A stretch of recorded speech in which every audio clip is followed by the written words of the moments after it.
Total general excluding including SC ST and women. वो जो मैं 42% आप जैसे आप 22-23 का डेटा मैं आपके सामने रख रहा हूँ, ये 37% जो देख रहे हैं ये टोटल है, इसमें इंक्लूडिंग एससी एसटी वुमेन और 25% का टारगेट है। हम यहाँ पे 37% अचीव कर रहे हैं including women, SC ST, general, OBC, all category. लेकिन इस 25% में सब टारगेट है कि मिनिमम 4% हमें एससी एसटी से प्रोक्योर करना है और वुमेन से 3% मिनिमम। अगर ये आप देख सकते हैं इस बात को कि वुमेन और एससी एसटी का कंट्रीब्यूशन इसमें टोटल 37% तो टारगेट अचीव हो गया, बट जो सब टारगेट है वो उससे लागू मतलब कोसों मील अभी भी दूर है, क्योंकि 1% वुमेन का चूंकि कंट्रीब्यूशन इसलिए ज्यादा बढ़िया रहा है, बहुत सारे ऐसे कंपनी है जो वुमेन ओन्ड है, बड़े उसकी टीम काम करती है। बेसिकली इसमें जो 1.33% आप 22-23 में देख रहे हैं, ये मोस्टली प्राइवेट लिमिटेड कंपनी में फंड होती है, जहाँ पे बोर्ड ऑफ डायरेक्टर्स ज्यादातर वुमेन के हाथ में होती है। जो एमएससीज है, एससी एसटी ओन्ड एमएससीज में अभी भी बहुत प्रॉब्लम रही है, सालों तक प्रॉब्लम रही है, जिसकी वजह से पिछले 2012 के बाद से 13 सालों में 12 सालों में वो आखिर अभी तक उतने एनकरेजिंग नहीं रहे। लेकिन फर्स्ट टाइम अगर आप लास्ट ईयर 23-24 का मैं डेटा देखिए, 23-24 से थोड़ा सा चेंज आ रहा है। एससी एसटी एंटरप्रेन्योर्स का कंट्रीब्यूशन फर्स्ट टाइम 23-24 में 1.03% अचीव हुआ है, और वुमेन वो 2% को टच कर रही है। 24-25 में अब तक आंकड़ा, पिछले साल का आंकड़ा देखेंगे 151 सीपीएससीज में 1,70,000 करोड़, लेकिन 24-25 के डेटा पूरे ईयर क्लोज नहीं हुए, 1,74,000 करोड़, 43% को टच करते हुए टोटल आंकड़ा एससी एसटी का कंट्रीब्यूशन। ये बहुत एनकरेजिंग मैं समझता हूँ इसे हम लोगों के लिए। जहाँ पे 1% अचीव करना मुश्किल था, 1.5% में, मतलब अगर पिछले साल के कंपैरिजन में देखेंगे तो 50% का जंप है, बहुत बड़ा जंप है ईयर ऑन ईयर में। वुमेन 2% अचीव कर चुकी है, इस बार 2.45%, मतलब अगर इसमें भी लगभग 25% का जंप है। तो ये एक एनकरेजिंग ट्रेंड बता रहा है हमारे लिए, हमें भी ये मोटिवेट कर रहा है कि हम इस तरह के कार्यक्रमों का उसका सबसे बड़ा रोल होता है। अब आती है कि स्टेट स्पेसिफिक जो रिक्वायरमेंट है, स्टेट में हमारे पास पीएसयू है, बायर है, लेकिन हमारी एमएसएमई उतनी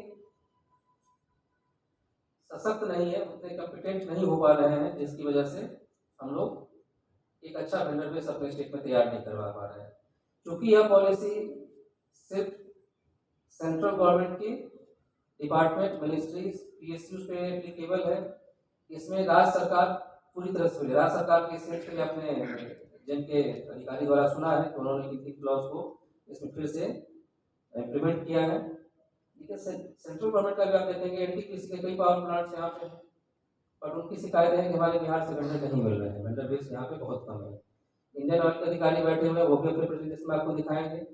बाकायदा मुझे याद है कि एससी स्टैंडर्ड आज अब तक कभी आपके यहाँ पे बिहार से खुला है खाता? जब हम लोग 3-4 साल पहले तक वहाँ पे थे तो एक्सक्लूसिवली जैसे अभी पावर ग्रिड ने किया था, लिमिटेड टेंडर करके निकाला कि सर्विकल सपोर्ट के लिए और दूसरा सिविल कंस्ट्रक्शन के लिए कुछ रिक्वायरमेंट्स हैं। हालांकि मैं इसमें थोड़ा सा रिफर करना इसलिए चाहता हूँ, सरकार हमने अपने के साथ एक ये शेयर किया हुआ, किताब शेयर किया हुआ है। उस किताब में आप पढ़ेंगे तो मैं आपको शेयर करूंगा उसके साथ दोषी। सरकार ने एक वो इशू किया हुआ है कि जो प्रायर एक्सपीरियंस और टर्नओवर का क्राइटेरिया है उसको एग्जेम्प्ट कर देना चाहिए। पीएसयू को कहा गया है, 2016 में इशू है, उस लाइन पे हम लोग उसका एग्जेम्पशन दे सकते हैं, पॉलिसी में इस बात की व्यवस्था की गई है। लेकिन टेक्निकल बिड में कोई रिलैक्सेशन नहीं है, आपको जो स्पेसिफिकेशन है उसमें कोई समझौता नहीं होगा। अगर हमें पेपर 70 जीएसएम चाहिए तो 69 जीएसएम का पेपर एक्सेप्ट नहीं होगा, ये तो तय है, वो टेस्ट करवा के लिया जाएगा, क्योंकि उससे बहुत कुछ अनचाही चीजें हो सकती है। उसमें हमारे एमएसएमई को थोड़ा सा कॉम्पिटेंट होने की जरूरत है। जैसे बहुत सारे ऐसे एग्जांपल्स हैं हमारे यहाँ पे जो एमएसएमई के वेंडर्स है, मैन्युफैक्चरर्स हैं, जिम पोर्टल पे रजिस्टर्ड है, जिन पे अच्छे खासे सप्लायर हैं पूरे बिहार में, बिहार के बाहर भी सप्लाई करते हैं। स्पेशली फैब्रिकेशन में बहुत सारे ऐसे हैं जो जिम पोर्टल के बाहर भी, स्टेट के बाहर भी सप्लाई करते हैं। ये सिर्फ लिमिटेड टू स्टेट नहीं है, कि बिहार का जमी है तो बिहार में सप्लाई कर रहे हैं, बिहार की जमी बाहर भी सप्लाई कर रहे हैं, झारखंड कर रहे हैं, उड़ीसा कर रहे हैं, वेस्ट बंगाल कर रहे हैं, जेम के माध्यम से कर रहे हैं। उसी तरह उनके लिए भी विंडो ओपन है। बिहार के इन पीएसयू में जो प्रोक्योरमेंट हो रही है, बाहर से ज़्यादा सामान बाहर से आ रही है। एमएसएमई का कंट्रीब्यूशन तो हो रहा है, बट बिहार के एमएसएमई कितना जा रहे हैं आगे, ये चैलेंज है हमारे लिए। हम चाहते हैं कि हमारे उद्यमी का यहाँ पे इस प्रोग्राम से थोड़ा सा, इस तरह के प्रोग्रामों से फायदा हो और वो लोग उस शेयर को यहाँ पे बढ़ा सकें। जैसे मैंने बताया आपको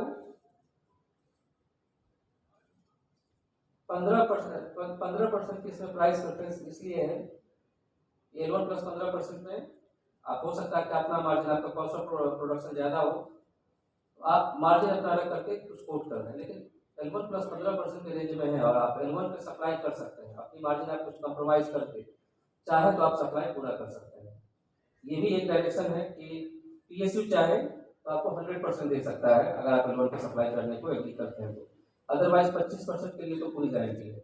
मैं जस्ट अभी कल डिस्कस कर रहा था हमारे ऑफिस में टेबल की सप्लाई के लिए, 2 टेबल का प्रोक्योरमेंट होना था। एमएससी का मोकामा बेस्ड एक फैब्रिकेशन की यूनिट है, L1 से उसका 10% ज़्यादा था, उसको ऑफर किया कि अगर आप L1 पे प्राइस सप्लाई करेंगे तो 2 में से 1 आप ऑर्डर सप्लाई कर सकते हैं। जेम ने दिया, जेम फेसलेस एक्टिविटी है, जेम पे कोई आपको नहीं देख रहा है, ना हम बायर को देख रहे हैं ना बायर हमको देख रहा है। जेम पे जब आप सर्च करते हैं तो हमें वेंडर ए, वेंडर बी, वेंडर सी ही मिलता है, आपका नाम पता कुछ नहीं मिलता है। जब तक ऑर्डर आपको प्लेस नहीं हो जाता है तब तक आपका नाम डिक्लेयर नहीं होता है। उसमें जेम को ये पता है कि जेम ने उसको भेजा, अब उसकी जिम्मेदारी थी कि वो चाहे तो सप्लाई करे या नहीं करे, उसने रिफ्यूज किया सप्लाई करने से, अपना मार्जिन कॉम्प्रोमाइज नहीं किया, इसीलिए वो दूसरी जगह पे सप्लाई हो गया। नोएडा से कोई फर्म थी फैब्रिकेशन, दूसरे में सप्लाई किया वो, तो जेम सबको अपॉर्चुनिटी, इक्वल अपॉर्चुनिटी देता। हाँ, जेम पे यूजर फ्रेंडली नहीं है, जैसा जितना ईजी आप इस पे बात करते हैं अमेजोन पे, फ्लिपकार्ट पे, इंडिया मार्ट पे, उतना यूजर फ्रेंडली नहीं है। इसको बनाया जा सकता है, इसमें आपके सुझाव की और जो जेम के अधिकारी हैं उनका प्रेजेंस कल रहेगा। हम चाहेंगे कि आप लोग पुनः उसमें उन चीज़ों को, अगर कुछ सजेशंस ऐसे हों जो आप वर्केबल हो दे पाए तो हम लोग यहाँ पे उसका डिबेट भी कर सकते हैं, एनालिसिस भी कर सकते हैं और चीज़ें यहाँ पे आउटकम एक मिनट्स बना करके उनको उसको आपके पास भेजा जा सकता है। 358 आइटम जो एक्सक्लूसिवली रिजर्व है उसका भी लिस्ट हमने आप लोगों के साथ रखा है।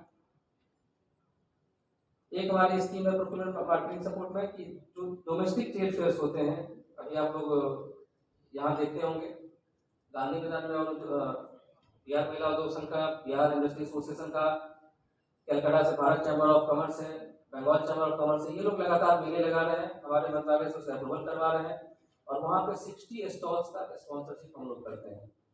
बिहार में हम लोग 80,000 रुपये तक स्पॉन्सर कर सकते हैं। लघु उद्योग भारती के महासचिव बैठे, इन्होंने भी 2023-24 में एक स्टॉल इवेंट ऑर्गेनाइज किया था, वो भी उससे ग्रुप था, वहाँ पे भी कई लोगों ने पार्टिसिपेट किया है। पूरे देश में आप कहीं पे भी पार्टिसिपेट करेंगे 2 स्टॉल में आपको 2 इवेंट में मिलेगा मौका कम से कम। अगर आप नॉन मेट्रो में जाते हैं तो आपको 80,000, मेट्रो सिटीज में आपको 1.5 लाख तक का बेनिफिट सब्सिडी मिलता है। उतना ही नहीं, आपके प्रोडक्ट को लाने ले जाने के लिए भी पैसा मिलता है, आपके आने जाने के लिए भी सेकेंड क्लास एसी का फेयर मिलता है। बारकोड के लिए कोई भी माइक्रो एंटरप्राइज मैन्युफैक्चरिंग में हो, बारकोड का बेनिफिट ले सकता है। आपका 1 टाइम रजिस्ट्रेशन फी और 3 साल तक का रिवर्समेंट, उसमें 80% हम लोग बेयर करते हैं, उसके बाद आप लोग अपना बर्डन ले सकते हैं। ई कॉमर्स प्लेटफॉर्म हमारे NSIC की पोर्टल है, जो हमारे MSME ग्लोबल मार्ट, वो बेसिकली आप लोगों का अमेजोन में B2B B2C सारे उसमें एक्टिविटी इन्वॉल्वमेंट, आप उस पर रजिस्टर करके, वो भी सब्सिडाइज है, 75% तक उसमें सब्सिडी मिलती है और उसका जो सब्सिडी के बाद जो चार्ज है वो अराउंड 7,000 से 8,000 के बीच में है। आप कभी भी उसका भी बेनिफिट आप ले सकते हैं, उसका एक बार उसको बेनिफिट आप लोग लेकर के देखिए। वर्चुअल ट्रेड फेयर ये किसी ऑर्गेनाइजेशन के लिए ये बहुत मैटर नहीं करता आपके लिए। पैकेजिंग सबसे बड़ा इशू है हमारे प्रोडक्ट का डोमेस्टिक मार्केट में भी, स्पेशली अपने स्टेट की बात करें, डोमेस्टिक मार्केट में भी बहुत ज़्यादा बढ़िया बैलेंस नहीं है सर। ये बहुत बड़ी प्रॉब्लम है खासकर बिहार के लिए, और इस वजह से हम मार्केट बीट नहीं कर पाते सर। बिल्कुल, मैं समझ पाता हूँ कि हम लोग सालों से, ये स्कीम आज से नहीं, इसके लिए हमारा MOU है Indian institute of packaging Mumbai के साथ उसके पूरे 4 ब्रांच ऑफिसेज हैं, चारों मेट्रो में रीजनल लेवल पे। हर रीजन का दायरा है कि उस मतलब उसके साथ जो स्पेसिफिक स्टेट्स हैं उनके साथ वो पैकेजिंग की टेक्नोलॉजी ट्रांसफर, कस्टमाइज पैकिंग, उनके इंडस्ट्री स्पेसिफिक नीड के हिसाब से पैकेजिंग डिजाइन करेंगे।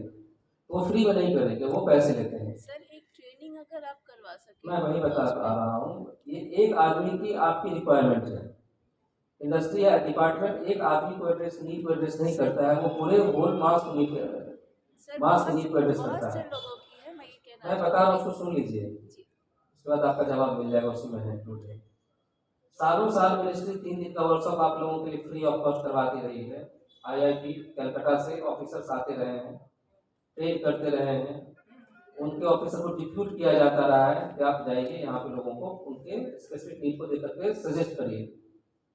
उसका पैसा गवर्नमेंट ऑफ इंडिया बेयर करती रही है। लेकिन जब पैकेजिंग का सॉल्यूशन आप अपने फैक्ट्री में अपने यूनिट में लगाएंगे, वो खर्चा आपको करेगा। ट्रेनिंग, डेवलपमेंट, एवरीथिंग सब कुछ फ्री ऑफ कॉस्ट रहेगा भारत सरकार की ओर से। मशीन आपको अपने पैसों से लगाना पड़ेगा। सालों साल इस पर रिस्पॉन्स इतनी खत्म हो गई, इंडिविजुअल लेने वाले लोग नहीं मिले। सरकार ने सिस्टम को रैप अप कर दिया, अभी से क्लस्टर में फिक्स कर दिया, जो वही क्लस्टर जिसमें MSc CDP से जिसको बेनिफिट मिला हुआ है, अगर वो पैकेजिंग का कुछ अडॉप्ट करना चाहता है तो मुझसे 15 लाख रुपए देंगे। अब इंडिविजुअल का इसमें खत्म हो गया। हर इंडिविजुअल को इंडस्ट्री स्पेसिफिक नीड्स को एड्रेस करने के लिए 1.5 लाख रुपए तक सरकार मदद कर रही थी उस ट्रेनिंग और डेवलपमेंट के बाद भी। आप आइए, हम मेरा अपना पर्सनली इसमें, हमें एक लड़के को IIT कलकत्ता से ग्रेजुएट था, बिहार में आकर के अपना एस्टैब्लिश किया, बाहर की नौकरी छोड़ करके यहाँ पर पैकेजिंग का सॉल्यूशन देंगे। स्पेशली सबसे ज़्यादा मैंने उन्हें भेजा था महिला उद्यमियों के पास, जिनके पास बड़ी पापड़ अचारी का प्रोडक्ट है लेकिन अच्छी पैकेजिंग नहीं है, लूज पैकेजिंग में जा रही है। हमारे बिहार उद्योग संघ के मेंबर्स के पास भी गए, हर जगह उसने अपने आप को लगभग किया कम free of cost, almost free of cost. वो अपना कंसल्टेंसी नहीं लेने वाला था, किसी ने उसके सर्विसेज को लिया नहीं। यहाँ से माइग्रेट करने के बाद वो रिवर्स माइग्रेशन से आया कि होप में यहाँ पे हमको अपॉर्चुनिटी मिलेगा, नहीं मिला। आज भी लोग बढ़िया से वो मोमबत्ती पे, कैंडल पे उसे प्लास्टिक में चिपका करके तो इतना कंफर्टेबल समझते हैं, तो उसका कौन सा मार्केट नहीं करना चाह रहे हैं, तो आपको कितना मार्केट में बूस्ट मिलेगा आप इमेजिन कर सकते हैं। एक का प्रॉब्लम नहीं है, मोस्टली ये 90% से ज़्यादा लोगों का ये प्रॉब्लम है।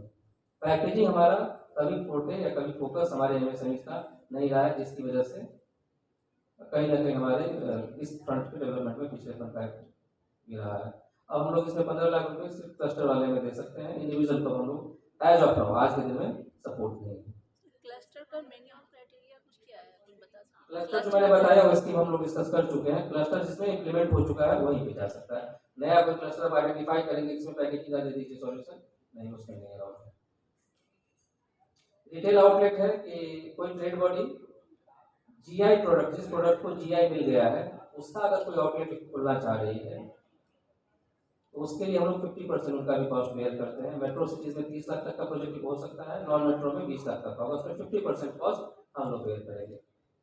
कोई भी एसोसिएशन हो सकता है, जैसे आप हो सकते हैं, BIA हो सकता है, हो सकता है, जिनको कोई जगह पे एक रिटेल आउटलेट खोलना हो, वहाँ पे 50% हम लोग कॉस्ट उनका बेयर करते हैं।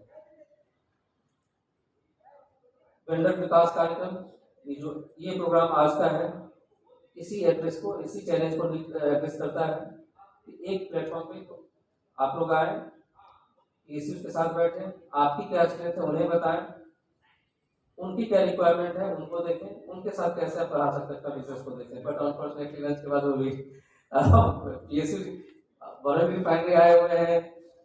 IOCL का तो आप लोगों ने सॉरी पावर ग्रिड का तो आप लोगों ने देखा है, कुछ प्रीतम जी ने बताया, बट वो किसको बताएंगे, ये एक तरह से चैलेंज है। तो हम लोग एनुअल गेट टुगेदर एक तरह से इसको लेते हैं, लेकिन रिस्पॉन्स में अगर देखेंगे तो एनकरेजिंग नहीं गएंगे इसे। Government market place again marketing support का है, ये हमारे मिनिस्ट्री का नहीं है लेकिन हम इसमें फैसिलिटेट करते हैं। हमारे कॉल को या हमारे लेटर्स को गवर्नमेंट मार्केट प्लेस में इग्नोर नहीं कर सकती है। वेंडर बेस जितना आप देख रहे हैं सप्लायर साइड में मोस्टली MSME है। इंटरनेशनल ट्रेड फेयर में भी बात हो रही थी, आप अगर किसी भी देश में जाते हैं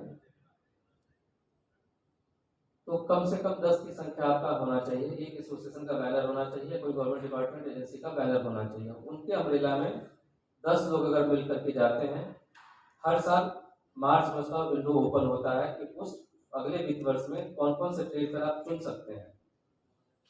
उसमें आप उसी टाइम में अप्लाई करना होता है, ये इंडस्ट्री एसोसिएशन को अप्लाई करना होता है। 10 लोगों के साथ ये 10 लोग हम लोग इसमें जाएंगे लेकर, कम से कम 10। उस 10 लोगों के साथ उस एसोसिएशन से एक आदमी रिप्रेजेंट करेगा, लीड करने के लिए भी हो जा सकता है, मतलब 11 लोग जाएंगे। पूरा खर्चा गवर्नमेंट ऑफ इंडिया बेयर करेगी, जिसमें स्टॉल चार्ज के लिए आपका 3 लाख रुपए,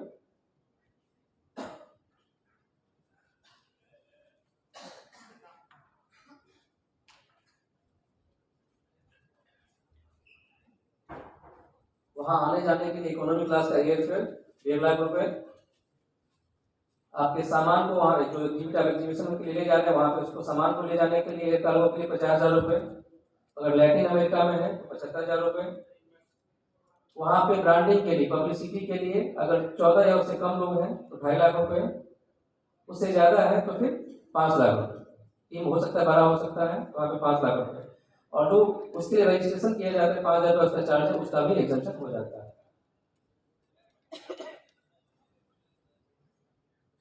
तो ना सिर्फ डोमेस्टिक मार्केटिंग बल्कि इंटरनेशनल मार्केटिंग में भी आपको एक्सपोर्ट, इससे एक्सपोर्ट का आपका वैल्यू ओपन होता है।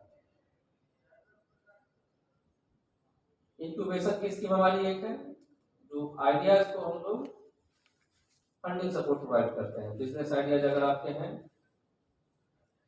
जिसको इंक्यूबेट करना है